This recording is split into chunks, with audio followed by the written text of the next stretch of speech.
Oke, itu adalah perkembangan AI yang lebih detail lagi.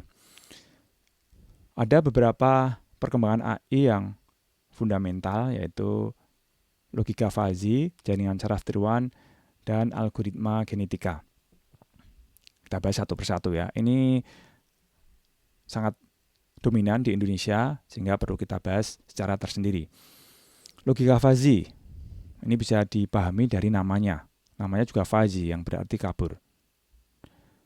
Logika fuzzy ini kurang kaya. Logika fuzzy berbeda dengan logika boolean. Kita sudah mengenal logika boolean yang hanya kenal true sama false. Dalam logika fuzzy, suatu kondisi tidak hanya dapat bernilai salah atau benar. Maksudnya apa? Maksudnya itu ada nilai tengah-tengahnya.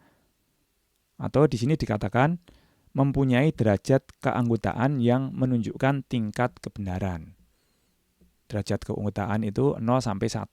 Yang namanya benar itu kalau 1, yang namanya salah itu 0. Tapi ada yang di tengah-tengah. Samar-samar makanya. Itulah namanya logika fuzzy. Contoh dalam menyatakan usia.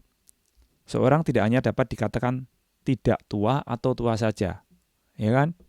Kita kan sering mengatakan, oh bapak saya tuh sebenarnya sudah 70 tahun, tapi masih kelihatan muda.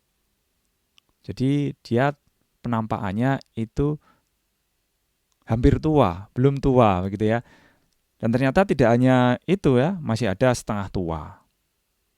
Tidak tua, setengah tua, hampir tua, tua begitu. Demikian juga dengan tinggi dan rendah. Dalam logika fuzzy itu ada rendah, ada agak rendah, ada sedang-sedang saja, ada agak tinggi, setengah tinggi, setengah-setengah, setengah tinggi. Ya, jadi macam-macam. Baru tinggi. Itu namanya logika fuzzy. Ini diterapkan dalam sistem yang sehari-hari sudah kita temukan. Misalnya mesin cuci. Ya, kalau dulu mesin cuci itu bisanya hanya membantu manusia secara otomatis, tidak lagi manual. Dia hanya membuat putaran pada baju atau pakaian yang dicuci. Tapi tidak bisa menyesuaikan dengan tingkat kotorannya misalnya. Tidak bisa menyesuaikan dengan jenis bahannya. Nah, pada mesin cuci sekarang sudah diterapkan logika fuzzy. Sehingga dia bisa menyesuaikan misalnya tinggi air.